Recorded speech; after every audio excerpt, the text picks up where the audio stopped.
मुख्यमंत्री मनोहर लाल ने रविवार को अंबाला में प्रधानमंत्री नरेंद्र मोदी के जन्मदिन के अवसर पर सामाजिक सरोकार के रूप में सेवा कार्य के लिए महर्षि मार्कंडेश्वर ट्रस्ट द्वारा MM सुपर स्पेशलिटी अस्पताल में आयोजित मेगा हेल्थ कैंप में बतौर मुख्य अतिथि शिरकत की। मुख्यमंत्री ने अपने संबोधन में कहा कि भूतकाल में केवल गरीबी हटाओ का नारा दिया जाता था, लेकिन इतने वर्षों में गरीबी को दूर करने के कोई इंतजाम नहीं किए गए। लेकिन पिछले 9 वर्षों में गरीबी दूर करने के लिए प्रधानमंत्री के नेतृत्व में जितने विकासात्मक कार्य हुए हैं उतने शायद ही पहले कभी हुए हैं। हरियाणा सरकार भी परिवार पहचान पत्र के जरिए अंत्योदय की भावना से काम कर रही है। उन्होंने कहा कि इस मेगा हेल्थ कैंप में 8,000 से 10,000 लोगों का हेल्थ चेकअप 700 से 800 डॉक्टर्स की टीम द्वारा किया गया। उन्होंने कहा कि अधिकतर लोगों को शरीर में पनप रही बीमारियों का पता नहीं चल पाता है, इसलिए इस प्रकार के हेल्थ चेकअप कैंप लोगों के लिए मददगार साबित होते हैं और उन्हें बीमारियों का प्रारंभिक स्तर पर ही पता लग जाता है, जिससे वे समय रहते इलाज प्राप्त कर पाते हैं। हमने अगर सरकार के नाते से मैं कहूं, इन सब चीजों पर चिंतन हमारा चल रहा है। अगर मैं स्वस्थ रहने की बात करता हूं तो योग के कार्यक्रम जगह जगह हमने शुरू किए हैं। खेलों में हरियाणा बहुत आगे बढ़ा हुआ है। अवेयरनेस पैदा करने के लिए व्यक्ति अपना जीवन कैसे स्वस्थ रखे, वो कैसे स्वस्थ रहे, इसका भरपूर हम प्रयत्न कर रहे हैं।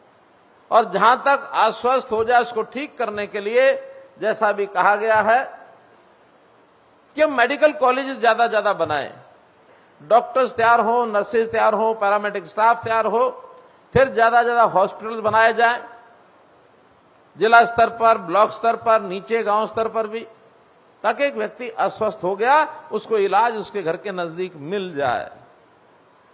महंगे इलाज हो गए हैं, गरीब आदमी इलाज करवा नहीं सकता, खर्च कर नहीं सकता। उसके लिए प्रधानमंत्री जी ने योजना शुरू की आयुष्मान भारत। हमने आयुष्मान भारत में उसको थोड़ा और विस्तार दिया, उसमें चिरायु हरियाणा इसको साथ जोड़ करके और उसका विस्तार किया है। 1,80,000 रुपए तक की जिनकी आय है उनके लिए ये फ्री है। बाद में विचार आया कि इससे ऊपर की जो आय के लोग हैं उनको भी थोड़ा प्रीमियम लेके किया जाए। अभी इस महीने की 1 तारीख को हमने नया कार्यक्रम शुरू किया कि 1,80,000 से लेकर 3 लाख रुपए तक की आय, अर्थात महीने का 25,000 रुपए की जिसकी आय है, उनके लिए भी प्रीमियम के रूप में सिर्फ 1,500 रुपया साल, 125 रुपया महीना, इतना लेकर के उनको 5 लाख रुपए का स्वास्थ्य बीमा कराया जाए। वो योजना हमने चालू की है ताकि एक मध्य वर्गीय परिवार के लोग भी थोड़ी राशि देकर के इसमें आगे सम्मिलित हो सकते हैं। अब ये योजना स्वस्थ होने में और स्वस्थ रहने में 2 योजनाएं हैं। अब आ गया बीच का विषय जो हेल्थ चेकअप का यहां चल रहा है।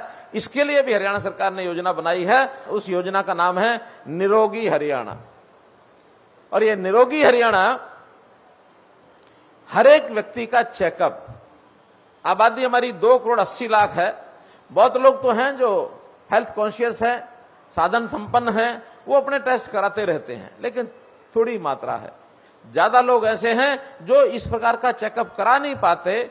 तो एक सिरे से सब लोगों के हेल्थ चेकअप 2 साल में एक बार हो जाए, इस प्रक्रिया को हमने प्रारंभ किया है। सरकार का इंफ्रास्ट्रक्चर अपने आप में इतना नहीं है कि सबका चेकअप जल्दी हो सके। इसमें हमने प्राइवेट कंसर्न जो है उनको भी साथ जोड़ रहे हैं ताकि सब लोग साल में या 2 साल में एक बार हेल्थ चेकअप कराएं, ताकि कोई प्रारंभिक बीमारी, छोटे बच्चे होते हैं, स्कूल गोइंग, कॉलेज गोइंग, कई बार उनके शरीर के अंदर कोई ऐसा बीमारी पनप रही होती है, बहुत प्रारंभिक स्टेजेस पर होती है, जानकारी नहीं मिलती है।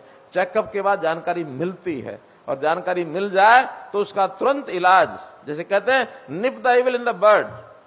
अगर हम प्रारंभ में ही किसी उस बीमारी को जड़ से ही खत्म करना चाहते हैं तो प्रारंभ में उसको पकड़ना चाहिए। तो इसलिए निरोगी हरियाणा के अंतर्गत अभी तक हम 40 लाख लोगों का टेस्ट कर चुके हैं। आने वाले 1.5 साल में सबका टेस्ट किया जाए।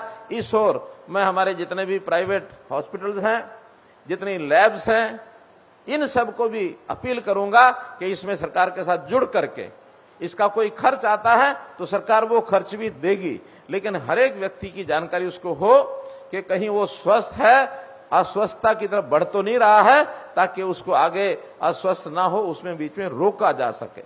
तो इस नाते से ये पूरा साइकिल, इस साइकिल में स्वस्थ रहने के लिए योगा के साथ साथ आयुर्वेद का भी बहुत बड़ा उपयोग है, क्योंकि वो साइड की जो डिजीज जो होती है, साइड इफेक्ट उसके कम होंगे।